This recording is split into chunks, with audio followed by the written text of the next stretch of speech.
Բարև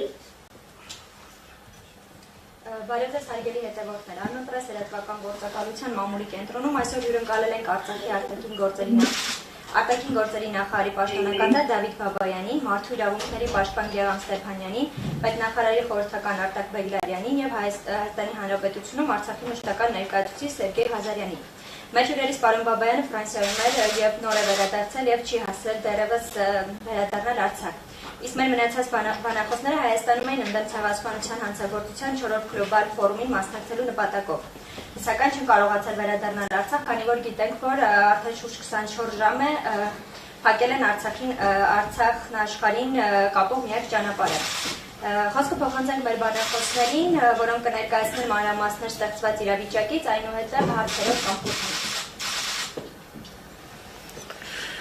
Բարև ձեզ, ողջունում եմ բոլորիդ, իսկապես շատ կարևոր ենք համարում նման միջոցառումը եւ այն, որ այսպիսի զուգադիպություն է եղել գլոբալ այդ ցեղասպանությունների կանխարգելող ֆորումը փաստորեն համընկավ եւս մի ցեղասպան գործարքի կամ քաղաքականության դրսևորման հետ։ Այսինքն ճանապարհի փակումը, միակ ճանապարհի, որը Արցախը կապում է եւ Մայր Հայաստանի եւ արտաքին աշխարհի, ինչպես նաեւ Արցախի Շուշիի շրջանի, այնինչ մնացել է Շուշիի շրջանից մի քանի գյուղ մայրաքաղաք Ստեփանակերտի հետ, փաստորեն ադրբեջանական կողմը հերթական անգամ փակել է եւ կատվածահար է փորձում անել Արցախը։ Մենք իսկապես չկարողացանք վերադառնալ, որովհետև Ֆրանսիա պաշտոնական այցից հետո ճանապարհին արդեն Գորիսում ստիպված կանգնեցինք, մեկ օր մնացինք, քանի որ ճանապարհը փակ էր, իմ գոլեգաներն էլ, ինչպես արդեն նշվել են, այստեղ էին մասնակցում են այդ կարևոր միջոցառմանը։ Ինչ ասենք, Արցախը շարունակում է մարտնչել եւ շարունակելու է, մենք բոլորս հիմա պետք է միասնական ճակատով հանդես գալ եւ օգտվելով առիթից ուզում եմ կոչ անել ողջ հայությանը, որպեսզի մենք միասնական ջանքերով ուրեմն մեր ձայնը լսելի դարձնենք միջազգային տարբեր ատյաններում։ Միջազգային հանրությանն էլ կոչ ենք անում քայլեր ձեռնարկեն եւ զսպեն Ադրբեջանի այդ հայատյաց, մարդատյաց ցեղասպան քաղաքականության դրսևորումը եւ ամեն ինչ անել, որպեսզի ճանապարհը բացվի, որովհետեւ արդեն մենք գիտենք ինչպիսի հետևանքներ կարող է դա ունենալ։ Ողջունում եմ կրկին բոլորիդ, եթե հարցեր լինի, իհարկե բոլորս կպատասխանենք։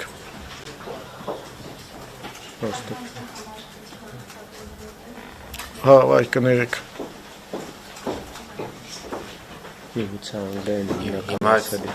Անգլերեն, եթե անգլերեն ինի կասինք ոչինչ։ Հա, ասինքը սինխրոն չէ, հա, ճիշտ է։ Այստեղ ես պետք է խոսեմ, եթե լսողներ կան, դրա համար հազար վերլուծեմ։ Ոչինչ։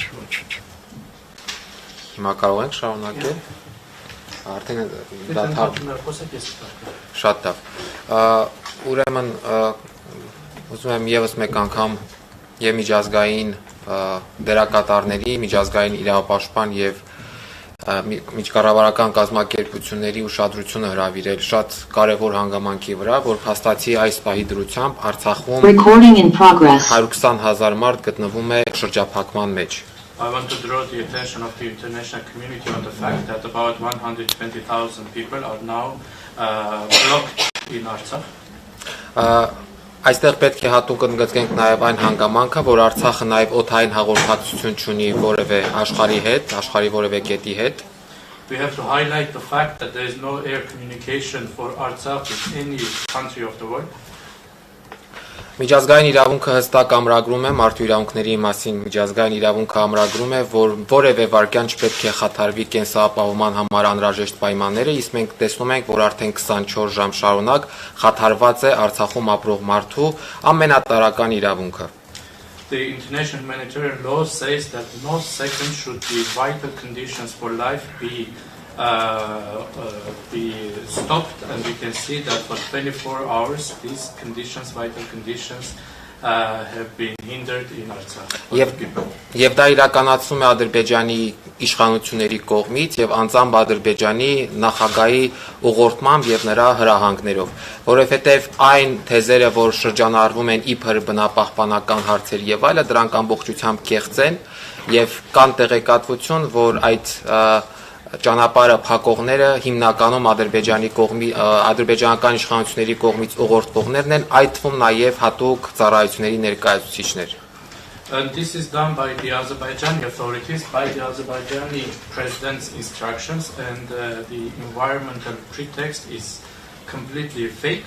And there is information that those people who are blocking the roads are also belonging to the special services of Azerbaijan. Պետք է անդրադառնանք, թե հումանիտար ինչ հետևանքներ կարող է ունենալ եւ արդեն ինչ հետևանքներ է ունենում ադրբեջանական այս հանցավոր գործողությունը։ We have to look at the humanitarian consequences of these criminal acts of Azerbaijan. Նախ եւ առաջ այս պահի դրությամբ արդեն 24 եւ ավելի ժամ ավելի դադարեցված է սննդամթերքի, էներգակիրների, դեղորայքի եւ այլ անհրաժեշտ պարագաների մատակարարումը ամբողջ Արցախի տարածքում։ At this moment, for 24 hours already, no food, no energy, no medical supplies are possible to reach the entire territory of Artsakh. Մարդու իրավունքների պաշտպանի հաստատությունը հազանգեր է ստանում, որ բժշկական հաստատություններում արկա դեղորայքային պաշարները մի քանի օրվա պաշար են եւ նման ձևով շարունակվելու դեպքում ականգնելու ենք այս հարցում շատ լուրջ խնդրի առաջ։ The Human Rights Defender's Office is receiving calls that the medical supplies in the hospitals are only enough for some days, and if this situation continues, we will face humanitarian crisis. Եվ նույնը վերաբերում է նաև սննդամթերքի մատակարարումներին եւ նաև էներգակիրների մատակարարումներին, կոնկրետ բենզինի եւ դիզվարելիքի մասին է խոսքը։ Same goes for the supplies of food and energy. We are speaking about diesel and fuel. Այլ փաստի վրա ուշադրություն հրավիրեմ 1100 մարդ այս պահի դրությամբ մնացել է ճանապարհներին ձմեռվա նման ցուրտ պայմաններում։ Other facts we have to mention that 1100 people right now are on the roads under the harsh cold conditions of winter. Այդ թվում 270 երեխաներ, որոնք որ զրկվել են իրենց ընտանիքների հետ միանալու իրավունքից, այսինքն կտրված են իրենց ընտանիքներից։ Including 270 children who are separated from their families. Ընդհանուր, եթե այս առաջնային մասը ամփոփելու լինենք, պետք է անպայման նշենք, որ սա Ադրբեջանի կողմից իրականացվող էթնիկ զտման քաղաքականության, ցեղասպանական քաղաքականության հերթական բաղադրիչն է։ And in general, we have to say that this is another component of the Azerbaijani ethnic cleansing or genocide politics. Այն իրականացվում է հետևողականորեն եւ համակարգված կերպով, դա հատուկեն դեպքեր չեն, այլ 2020 թվականի նոյեմբերի 9-ից հետո հաստատված հրադադարի դիտավորյալ խախտումներ եւ ձեռք բերված պայմանավորվածությունների դիտավորյալ խաթարումներ։ This is done systematically and including since the 9 November 2020 ceasefire. The ceasefire conditions are being intentionally violated. Այսքանը։ Հիմա կարող ենք հարցերին անցնել։ Now we can open the floor for questions.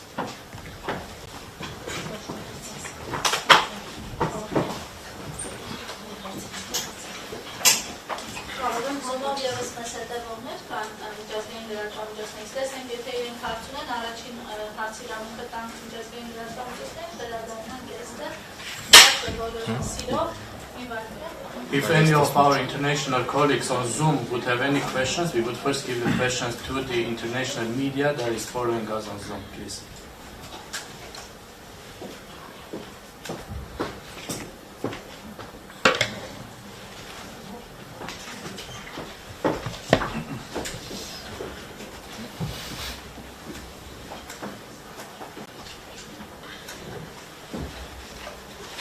Hi sir, I am Siddhant from Beyond India. My question to the Foreign Minister sir is, how do you see India's role amidst the ongoing conflict you have? And there have been reports of India giving missiles to your country. The pact has been signed. If you can also talk about that development, the defense agreement with India.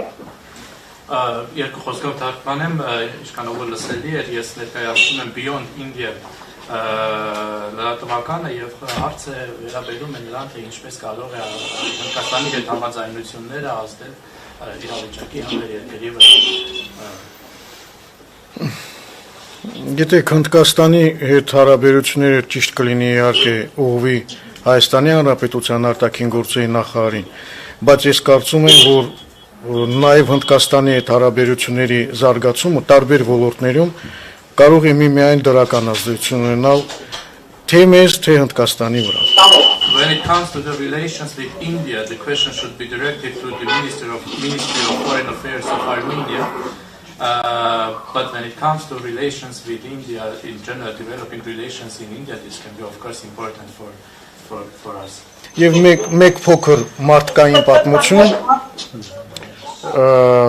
Արցախում կան ազգությամբ հնդիկներ, որոնք ամուսնացած են հայերի հետ եւ ունեն երեխաներ եւ հիմա այս պահի դրությամբ նույնպես գտնվում են շրջափակման փաստորեն Ադրբեջանի կողմից շրջափակման մեջ։ Եթե Հնդկաստանի կառավարությունը նույնպես կարծում են, որ պետք է արձագանքի, կապ չունի, որ հնդիկներ են ազգությամբ թե ոչ, առհասարակ ցանկացած մարդ, որը ուրեմն հայտնվում է նման ծանր վիճակում, պետք է ստանա միջազգային հանրության կողմից համապարփակ գնահատական եւ պաշտպանություն։ And there is one human story that I would like to bring up is that there are many Indians in Artsakh who are married to Armenians. They live in Artsakh, they are also now stuck in Artsakh, and if the Indian government or in general the entire international community should give appropriate response to such humanitarian situations.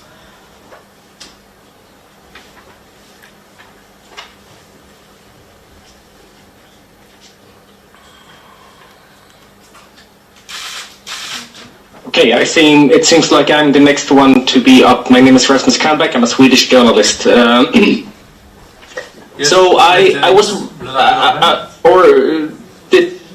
is it fine that I'm asking the question now? Yeah, okay.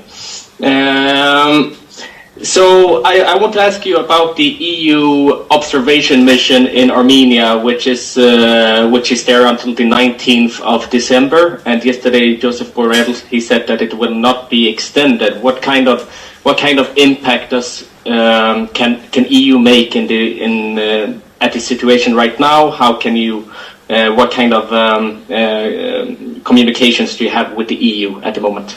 Ես կցանկանայի հարցնել Եվրամիության դիտորդական առաքելության մասին Հայաստանում, որը կտևի մինչև դեկտեմբերի 19-ը եւ երեք ասացին, որ դա չի երկարաձգվի, ես ուզում եի հարցնել, թե ինչպեսին կարող է լինել Եվրամիության ազդեցությունը իրավիճակի համար եւ ինչպես եք տեսնում Եվրամիության դերը։ Մենք ակնկալում ենք, որ Եվրամիությունը համապատասխան գնահատական կտա Ադրբեջանի քայլերին։ We expect that EU will give respective and appropriate assessment to the actions of Azerbaijan. Որովհետև տեղի ունենում իսկապես մարդասիրական աղետ, ցեղասպան քաղաքականության դրսևորում։ What is happening is in fact a humanitarian catastrophe. It's an expression of Azerbaijan's genocidal policy. Եվ մենք արդեն իսկ ուղարկել ենք մի շարք պաշտոնական նամակներ Եվրոպայի տարբեր կառույցներին։ And we have already sent a number of official letters to different structures of Europe. Հույս ունենք, որ կոնկրետ ինչ-որ քայլեր կձեռնարկվեն եւ կլինեն հասցեական գնահատականներ եւ պատժամիջոցներ Ադրբեջանի նկատմամբ։ We hope that concrete steps will be taken and there will be addressed actions and sanctions against Azerbaijan. Գիտեք, անտարբերությունը ամենավտանգավոր երևույթներից մեկն է։ Because indifference is one of the most dangerous phenomena. Եթե թույլ տաք, ես էլ նույն հարցին պատասխանեմ, Եվրամիությունից ակնկալիքներից ես նաև որպես մարդու իրավունքների պաշտպան արձագանքեմ, որ Եվրոպական միությունը արժեքների եւ մարդու իրավունքների վրա հիմնված կառույց է եւ աշխարհում տարածում է մարդու իրավունքների պաշտպանություն, բայց ցավալիորեն տեսնում ենք, որ միջև այս պահը որևէ առարկայական շոշափելի արձագանքի չի արժանացրել Ադրբեջանի այս հանցավոր գործողությունը։ If I may, I would also like to reply to this question about EU's role as the human rights defender. I would like to say that although EU is based on values, on human rights values, until now, unfortunately, there is no tangible, specific response coming from EU on these criminal acts of Azerbaijan. Իհարկե աշխարհաքաղաքական շահերը կամ տնտեսական շահերը կարծես թե վերջին ժամանակահատվածում միշտ էլ ստվերի տակ են թողնում մարդու իրավունքների օրակարգը եւ առհասարակ աշխարհում մարդու իրավունքների պաշտպանությունը. Of course, we see that geopolitical interests and economic interests are shadowing human rights values, human rights priorities. Բայց դա այդպես չպետք է լինի կոնկրետ Եվրոպական միության պարագայում, որովհետև մի կառույց կազմակերպություն, որ աշխարհի բոլոր կետերում տարածում է մարդու իրավունքների օրակարգ, առաջին հերթին ինքը իրենից պետք է սկսի եւ հստակ կանգնի այդ իրավունքների պաշտպանության դիրքերում. But this shouldn't be the case for EU because it's a structure that is promoting human rights all over the world, but it should start with itself and it should start with itself when it comes to the human rights agenda. Եվ ես կարծում եմ, որ Եվրոպական միությունը պետք է պատժամիջոցներ կիրառի Ադրբեջանի նկատմամբ, այս պահի դրությամբ Արցախում 120,000 մարդու իրավունքները ամենախիստ ու կոպիտ կերպով ոտնահարելու համար. And I believe that EU should impose sanctions on Azerbaijan for partially violating the human rights of 120,000 people that are now in Artsakh right now.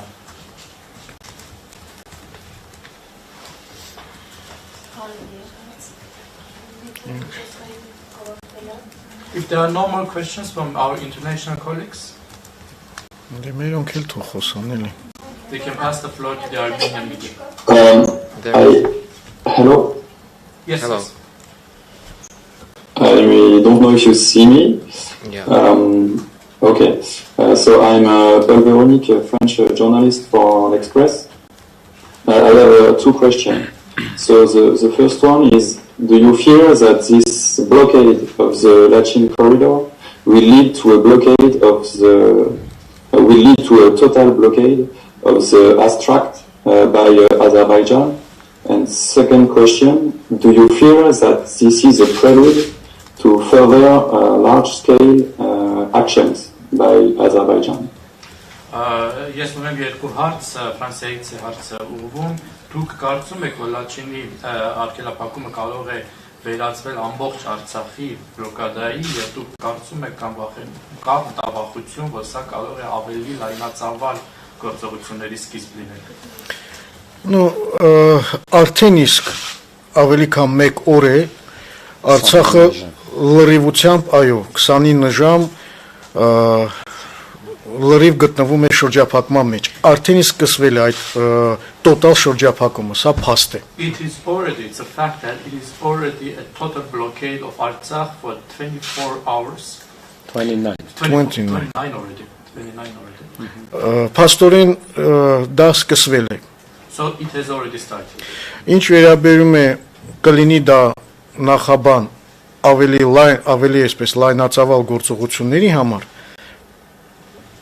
As for whether or not this will be a pretext for larger scale activities, ապա ինչ որ կերպ դա կախված է նաև միջազգային հանրության, ուրեմն համապատասխան արձագանքից.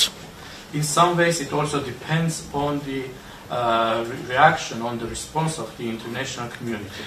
Եթե չլինի արձագանք, եթե անտարբերություն լինի, ընդհանրապես որևէ շահագրգռվածություն չլինի, կարեկցանք չլինի Արցախի ժողովրդի նկատմամբ, if there is no response, if there is indifference, if there is no support for the people of Artsakh, իհարկե սա կարող է բերել նորանոր զարգացումների, եթե հիմա չէ, մի քիչ ավելի ուշ կամ հաջորդ անգամ. Indeed, this may cause new development. If not now, then maybe later, maybe next time.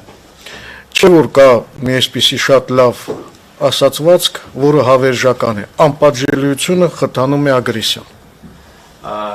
And there is a saying that says impunity promotes aggression.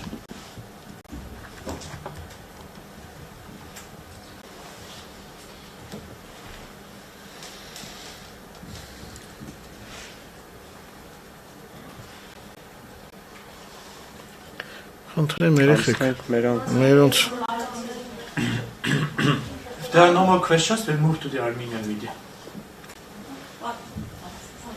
Պարոն Բաբայան, փաստորեն միջազգային հանրության այսպես ասենք անդրադառնության արդյունքում նաև ադրբեջանցիները նորանոր ուժեր են այսպես ասենք բերում բնապահպաններ ավանդական ոսկոր։ Ինչ քայլերի պատրաստվում դիմել, հնարավոր է դա վերածել ինչ-որ ռազմական գործողությունների նաև ռուս խաղապահների միջնորդությամբ։ Mr. Babayan, in fact, it turns out that as a result of the indifference of the international community, Azerbaijan is involving new forces, including environmental pretext. What steps are you going to take?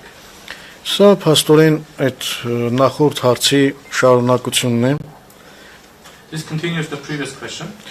Իհարկե, երբ որ տեսնում են անպատժելիություն, որոշ միջազգային հանրության որոշ անդամների կողմից ընդհակառակը խրախուսում, In fact, when they see indifference or even encouragement by some international actors, օրինակ նույն Թուրքիայի կողմից, չէ, for example, in Turkey, բնական է Ադրբեջանը ավելի այսպես համարձակ է դառնում եւ դիմում է այդպիսի սարսափելի քայլերի 21-րդ դարում փաստորեն սովամահի արչեւ կանգնեցնելով մի ողջ ժողովուրդ։ Indeed, Azerbaijan becomes bolder and takes such horrible steps. In fact, in the 21st century, it is threatening the entire population with starvation.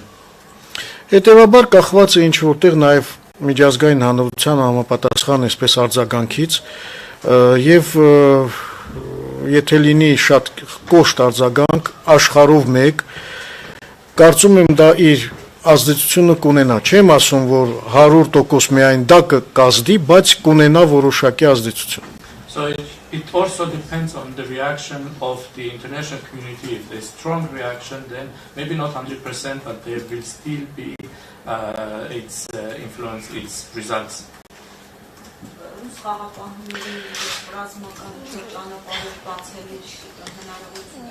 Հիմա տեսեք Do you see opportunity of opening the road by the help of the Russian peacekeepers or by any military way?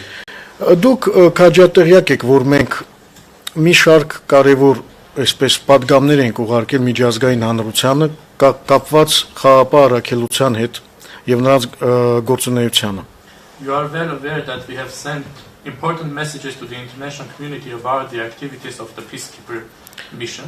Եվ հանրապետության նախագահը եւ ազգային ժողովը եւ պետնախարարը եւ արտաքին գործերի նախարարությունը եւ բոլոր համապատասխան կառույցները հետեւյալ առաջարկներն են, ու եթե ամփոփենք ամեն մեկը And we can summarize the suggestions, the proposals made by the president, by the state minister, by the Ministry of Foreign Affairs, National Assembly.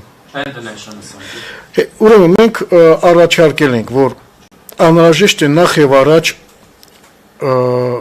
ավելացնել խաղապահների թվականակը We have suggested that first of all the number of peacekeepers should be increased. 1980 հոգի ամբողջ երկայնքով շփման գծի տեղակայված կամ մոտակայքերում քիչ թիվ է 1980 is a very small number to be deployed along the line of contact. Այս ադրբեջանական այսպես կոչված թաթերական ներխուժման դեմ կանգնած էին ընդամենը 1-2-3 խաղապահ ուրեմն զինվոր And when this staged invasion of Azerbaijan took place, only 1, 2 or 3 peacekeeper soldiers were there standing. Երկրորդը մենք առաջարկել ենք որպեսզի ռուս խաղապահները ստանան միջազգային մանդատ Secondly, we have proposed that the Russian peacekeepers receive international mandate. Որովհետև հենց ՄԱԿ-ի անվտանգության խորհրդի կողմից ցանկալի էր It would have been desired for the mandate to come from the UN Security Council. Դա կտար լեգիտիմություն միջազգային եւ հնարավորություն կտար կանխել նման պրովոկացիաները This would have given it international legitimacy and would have allowed to prevent such provocations. Որովհետև այդ ուժերը խաղապահներ են, նրանք չեն պարտադրում խաղաղություն, ինչպես եղել է օրինակ Կոսովոյում, այլ տեղեր։ Because these forces, they are peacekeepers, they are not imposing peace like in Kosovo or elsewhere. Ստանալով միջազգային մանդատ, արդեն որոշ նոր, այսպես նոր որակ կհաղորդվեր այդ ուրեմն առաքելությանը եւ միգուցե ավելի կայուն կլիներ իրավիճակը։ And an international mandate could have increased or given new quality to this mission, and the situation could have been more stable. Փաստորեն ինչ տեղի ունեցավ 2020 թվականի նոյեմբերի 9-ի միջազգային պայմանավորվածության կոպտագույն խախտում։ So what we see is a violation of an international agreement from 9 November 2020.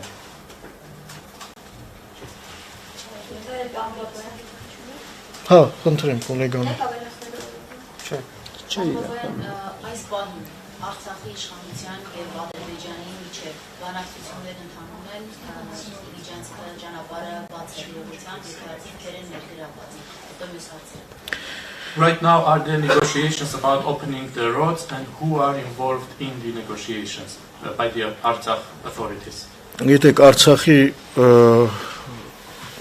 ուրեմն իշխանությունները Արցախյան կողմ, այսպես ասենք, իհարկե շփումների մեջ է բնական է ռուս խաղապահների միջոցով, որպեսզի with the help of the Russian peacekeepers, the Artsakh authorities are in touch.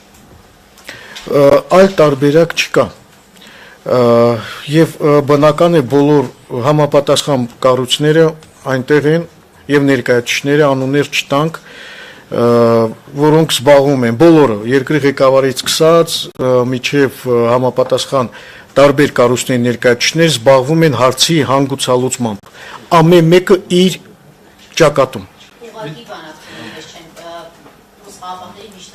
Միջնորդությամբ ուղղակի ընդհանրապես բանակցություններ հասկացությունը մի քիչ ճիշտ չի օգտագործել։ Արցախի եւ Ադրբեջանի միջև չկան բանակցություններ, կան շփումներ։ It's not correct to use the word negotiations. It's with mediation. It's we have contacts between the Artsakh and Azerbaijani authorities without giving names. Starting from the president, everyone is, all the stakeholders are in touch.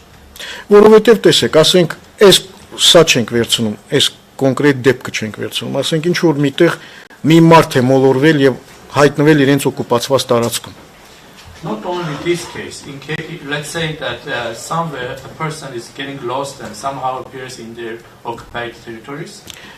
Ինչ պետք է մենք անենք, բնական է պետք է շփում հաստատենք ադրբեջանական կողմից խաղաղապահների միջոցով եւ այդ մարդուն դուրս բերենք, չէ՞։ We should naturally be in contact with the Azerbaijani side with the help of the peacekeepers and try to bring this person out. Կամ միտեղ կտրել են ինչ որ մի էլեկտրալար, կամ չգիտեմ, այլ ինչ որ դեպք է եղել։ Or if somewhere the electricity lines are damaged or some other case incident happens, we are in contact.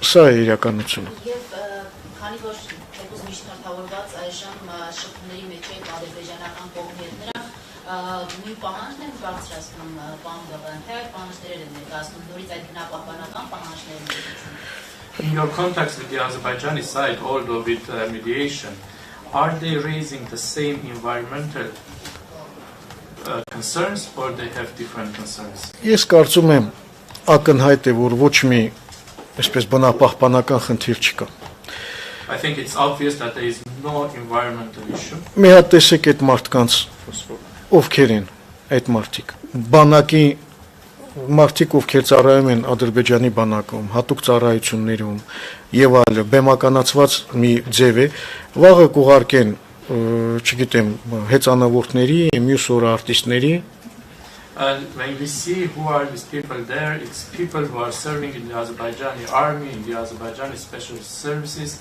This is a staged action. Tomorrow they may send other activists on bicycles or. Հիմա, եթե իրենք ունեն ինչ-որ խնդիրներ բնապահպանական, այդպես են վարվում։ If they have environmental issues inside, do they do the same? Մենք էլ ունենք բնապահպանական շատ խնդիրներ, հարցեր իրենց։ We also have many issues, many questions to them when it comes to the environment. Դուք բոլորդ քաջատեղյակ եք ինչպիսի ֆոսֆորային ռումբեր են օգտագործել նա 44-օրյա պատերազմի ժամանակ։ You are all well aware what kind of phosphorus weapons have been used during the 44-day war. Այստեղ նստած են երկու մեր ուրեմն մարդու իրավունքների պաշտպանները, պարոն Բեգլայանը պատերազմի ժամանակ, պարոն Ստեփանյանը հիմա ռեպորտներ կան, բոլորը արձանագրված են։ Եթե ուզում են հարց քննարկել, ձև կա, չէ՞ դա անելու, ոչ թե գալ փակել եւ կատվածահար անել։ Երեխաներ կան, որոնք հիվանդ են, սնունդ է պետք, դեղորայք է պետք եւ այլ, այդպես են բնապահպանական բանը փաստորեն ի հաշիվ ցեղասպանության են իրականացնում։ We have two human rights defenders sitting here, one from during the times of the war, one current, Mrs. Stepanyan and Beknarian. They can give all the facts about the weapons that have been used, environmental issues, but when they have environmental issues, paralyzing the whole population is not the right way to go, and genocidal policy is not the right way to go. Բացի դրանից ստեղ կա մի նրբություն եւս։ There is one more detail here. Այդ բնապահպանության պատրվակի տակ նրանք վաղը ասելու են, որ պետք է փակեն Կաշենի հանքը, բեզմետալ գործարանը, իսկ սա մեր տնտեսության ուրեմն կարևորագույն լոկոմոտիվներից մեկն է, որը իմիջիալոց բոլոր բնապահպանական նորմերը պահպանում է։ And under this environmental pretext, tomorrow they will be demanding to close the Kashen mine, which is very important for our economy and which is in fact maintaining all the environmental norms. Մի բան ես ավելացնեմ, պետք է նախ հաշվի առնել, պարոն Բաբայանն էլ նշեց, պարոն Ստեփանյանն էլ, որ բնականաբար բնապահպանական հարցերը զուտ պատրվակներ են, եւ երկրորդը, բացի նրանից, որ Կաշենի հանքը միջազգային բոլոր ստանդարտները պահպանում է, նաեւ Կաշենի հանքը շուրջ 20 կիլոմետր հեռավորության վրա է ադրբեջանական ամենամոտիկ բնակավայրից եւ որևէ ջրային ռեսուրսների մոտ չի գտնվում։ Հետեւաբար իրականում նույնիսկ այս պատրվակը հիմնավոր պատրվակ չէ։ Այնինչ մենք հիմնավոր տարբեր խնդիրներ ունենք բարձրաձայնելու, այդ թվում բնապահպանական, այդ թվում ջրային ռեսուրսների կառավարման տեսանկյունից, որոնց պետք է ադրբեջանական կողմը պատասխան տա։ Եվ մենք շատ լավ գիտակցում ենք, որ սա ուղղակի պատրվակ է եւ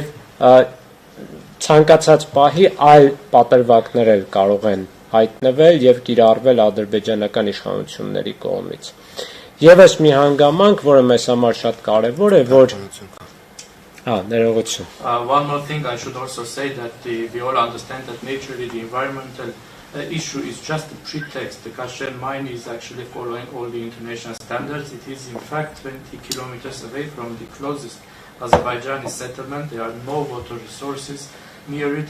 In the meantime, we have other environmental also issues such as water resource management issues that should be raised, and the Azerbaijani side is just using this as an environmental issue as a pretext.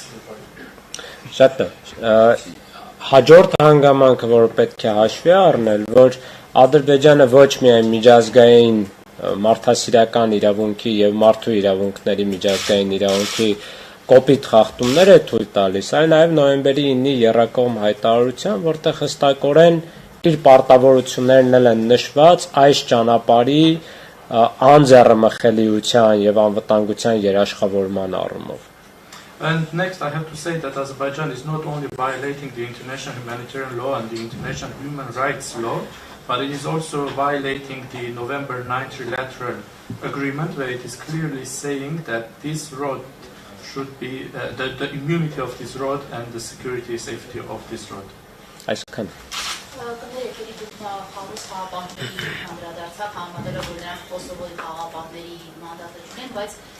Այս իրավիճակում նրանք ունեն մանդատ ճանապարհը բացելու բան Բաբայան, այս հարցը կուզենայի հստակ արձագանքի։ Mr. Babayan, it was mentioned that the Russian peacekeepers do not have the same mandate as the Kosovo, for example, peacekeepers, but in this case, do the Russian peacekeepers have the mandate to open the road? Գիտեք, Ռուզանա ջան, նախ եւ առաջ մենք պետք է մի բան հասկանանք, որ Արցախը իսկապես գոյաբանական վտանգների է արերեսում եւ այստեղ արեմտամետ, ռուսամետ այդ բոլոր հարցերը պիտի դնենք մի կողմ։ Այս ամենակարևորը, որ ուզում եմ բոլորիդ ընդգծեմ, մենք պետք է իսկապես լինենք իմաստուն, հերիքը արդեն։ Եթե հնարավորություն կա բոլորի հետ լավ լինենք, պարտավոր ենք լավ լինենք։ Այդ մեկ, երկրորդը, իսկապես առանց ռուս խաղապահարակելության չկա Արցախի անվտանգություն։ Սա ի սկզբանե եմ ասում։ Հասկանում եմ ենթատեքստերը եւ այլ դնեք մի կողմ, հիմա կանցնեմ նաեւ այդ հարցին։ Ընտրեմ։ I have to say first of all that we have to understand that Artsakh is facing an existential challenge, and therefore all the questions about pro-Russian or pro-Western should be put aside. We have to be wise, we have to be friends with all and everyone we can be, and I have to indeed say that without the Russian peacekeepers there is no security for Artsakh. Հիմա անցնենք կոնկրետ այդ խնդրին։ Now speaking specifically about this issue. Ես արդեն նշեցի, որ ռուս խաղաղապահները խաղաղապահներ են, դա նույն մանդատը չունի, ինչպես ունեցել է Կոսովոյում, Բոսնիայում եւ այլն։ Այսինքն պատժիչ միջոցներ, պատժիչ այդ բաղադրիչը չունի։ I already mentioned that Russian peacekeepers are peacekeepers. They do not have the same mandate as the peacekeepers in Kosovo. They do not have the punitive component. Հիմա կանգնած է 2-3 խաղաղապահ, որոնց արկայությունը այնտեղ արդեն իսկ կայունության մի գրավական է։ There are 2 or 3 peacekeepers standing there, and their presence there is already some guarantee of stability. Եթե կողմերը հետևում են ուրեմն քաղաքակիրթ նորմերին։ If the sides follow civilized norms. Եթե կողմերից մեկը ահաբեկչությունը եւ ատելությունը իր պետական քաղաքականության հիմքում է, if one of the sides has terror and hatred in the basis of its state policy, նույն խաղաղապահները հայտնվում են ծանր վիճակում։ the same peacekeepers appear in very difficult situations. Այդ ճանապարհը անցնում է Ադրբեջանի օկուպացված տարածքով լրիվությամբ։ This road is completely going through the occupied territories by the Azerbaijanis.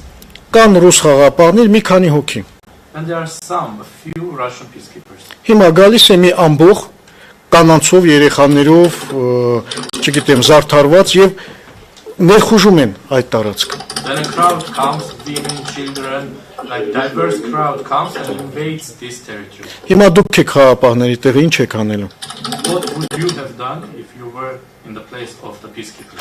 Դրա համար ենք մենք ասում, մանդատը պետք է երկարաձգվի, քանակը շատանա եւ ստանա միջազգային հանրության կողմից համապատասխան լիազորություններ։ That is why we are saying that the mandate should be extended. They have to receive an international mandate. Mandate, yes.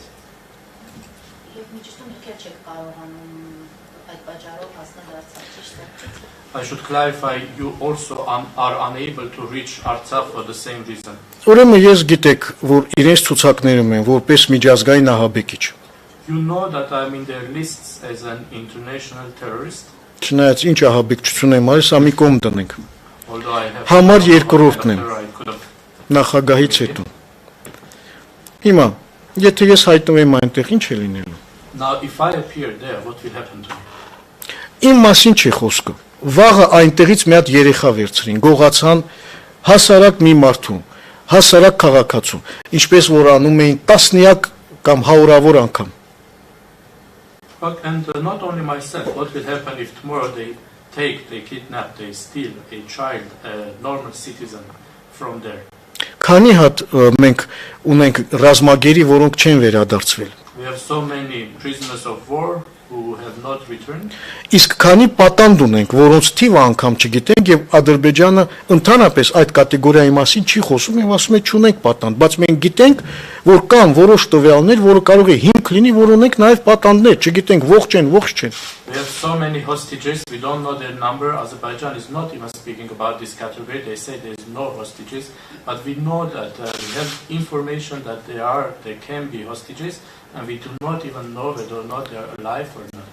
Գիտեք, դրա համար միջազգային հանրությունը պետք է ավելի խիստ վերաբերվի նման խնդիրներին։ Therefore, the international community should be more strict on such issues.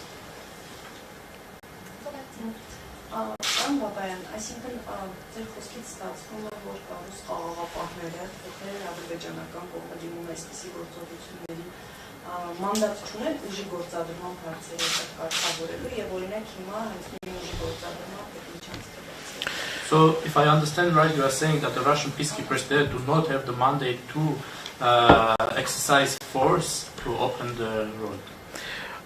Ուժի կիրառման լիազորություններ չունեն։ They do not have authorization for Որովհետև they do not have authorization for exercising force. Որովհետև դա կարող է, եթե համաձայնեցված չէ, նախորդ միջազգային մանդատ չկա, երկկողմ բաներ չկան, պայմանավորվածություններ, Because if it's not pre-agreed, if there is no international mandate, it is not bilaterally agreed, դա կարող է բերել ավելի մեծ հարցերի։ Դրա համար կարգավորվում է ամենաբարձր մակարդակով, պետական երկրի ղեկավարների մակարդակով, այս թվում է թե փոքր հարց է։ if there's something happens, it can cause greater issues. That is why it is being regulated at the highest level, at the level of heads of states, including these small issues. Չնայած որ փոքր կարող է լինել մեկ ուրիշի համար, մեզ համար սա կյանքի եւ մահվան հարց է։ Although it can seem small for someone else, for us it's a matter of life and death.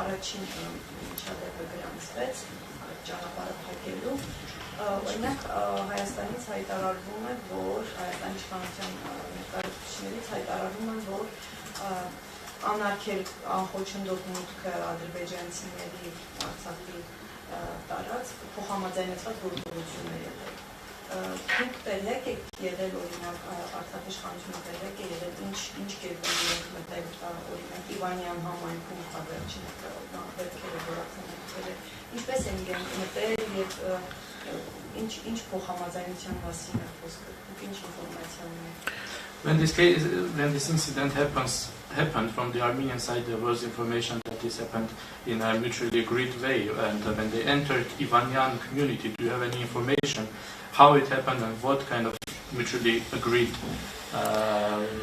way they are speaking about? Դուք գիտեք, որ առաջի այդ միջադեպը որ եղավ, նույնպիսի փաստորեն ահաբեկչական գործողություն էր Ադրբեջանի կողմից։ You know that the first such incident was also a terror act by the Azerbaijanis.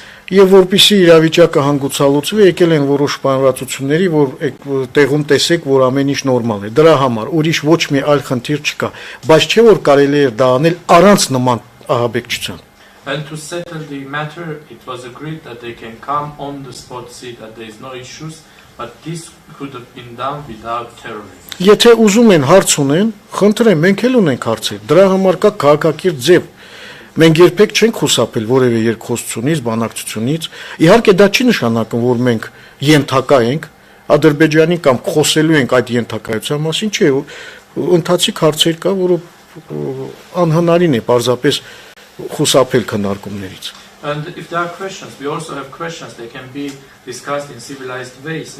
We never rejected dialogue, negotiations. There are current issues that can be discussed, but this doesn't mean that we are subjects of Azerbaijan or should speak as subjects of Azerbaijan. No, we should speak as equal subjects. Yes. Equal actors, equal entities. Այո։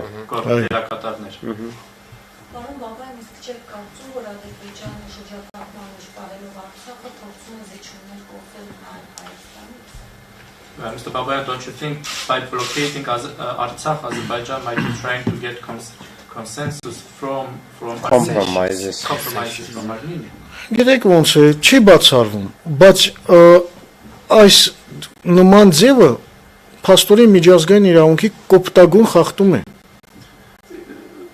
It can't be excluded, but such a way is a gross violation of international law. Նախ եւ առաջ հայ-ադրբեջանական հարաբերությունների կարգավորումը չնայած ինչ որ կապված է, փոխկապակցված է Ադրբեջանա-Ղարաբաղյան հակամարտության կարգավորումից, բայց հայելային չէ, էլի դա սրանք երկու այլ հարթությունում են գտնվում։ First of all, Armenia-Azerbaijan relations or regulation of these relations is not mirror with the Artsakh issue. This is completely different platforms.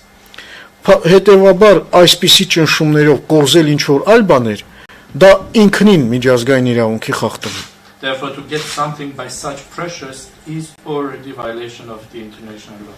Եվ երկրորդը այսպիսի գործողությունները միջազգային մարդասիրական իրավունքի գարշելի խախտումներ են։ Secondly, such actions are horrible violations of the international humanitarian law.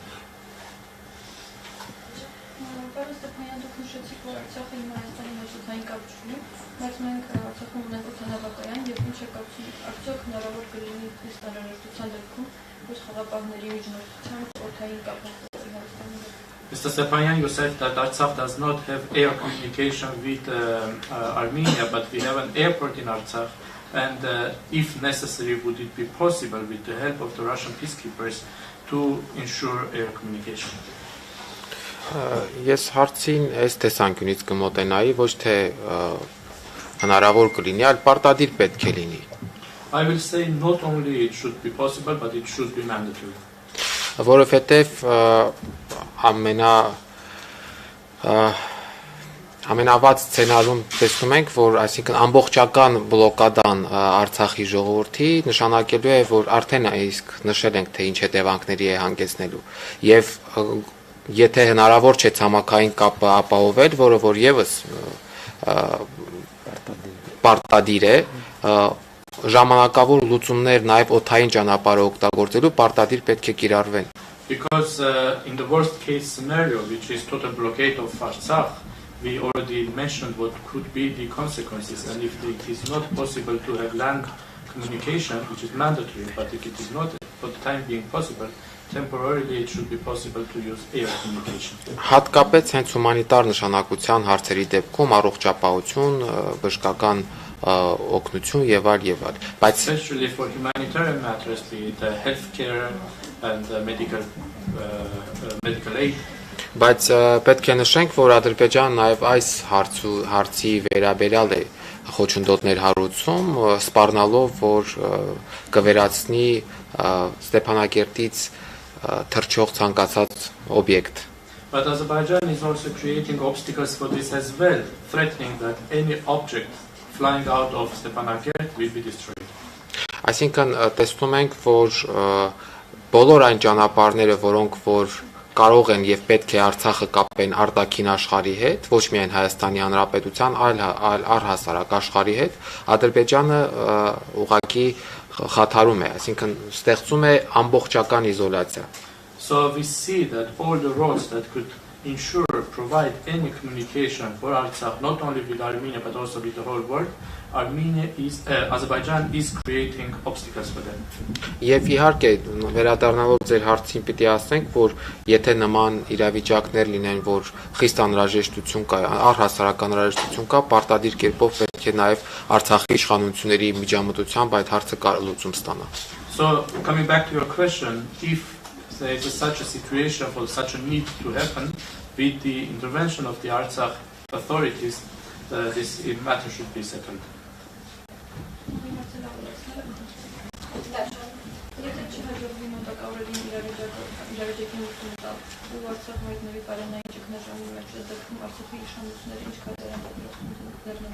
If not possible to settle the matter within the coming times, and Artsakh faces a food security issue, food crisis, what are going to be the steps?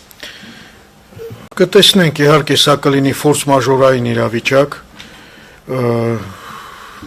հուսով ենք, որ միջազգային հանրությունը եւ տարբեր այսպես դերակատարներ այնուամենայնիվ կանեն ամեն ինչ, որպեսզի իրավիճակը չհասնի այդ կրիտիկական պահին։ We'll see. Indeed, this will be a force majeure situation. We hope that the international community and other actors will do everything for the situation not to reach such a critical level. Մենք որոշակի սցենարներ ունենք մշակած, որ դեպքում ինչ կարող ենք անել, իհարկե որքան իրավիճակը ծայրահեղ ճգնաժամային լինի, այնքան այդ իրավիճակին համապատասխան գործողություններ ենք նախատեսում եւ մեր կողմից եւ բնականաբար ռուս խաղաղապահների հետ համագործակցությամբ հաղորդակցության արդյունքում եւ նաեւ հաշվի առնելով միջազգային հանրության եւ հնարավոր ներուժը եւ իհարկե նաեւ Հայաստանի Հանրապետության կողմից էլ լրացուցիչ աջակցություն։ Այս տեսանկյունից իրավիճակից բխող են լինելու մեր գործողությունները։ We already have some scenarios developed, and depending on how critical the situation will be, respectively and accordingly, the response will be also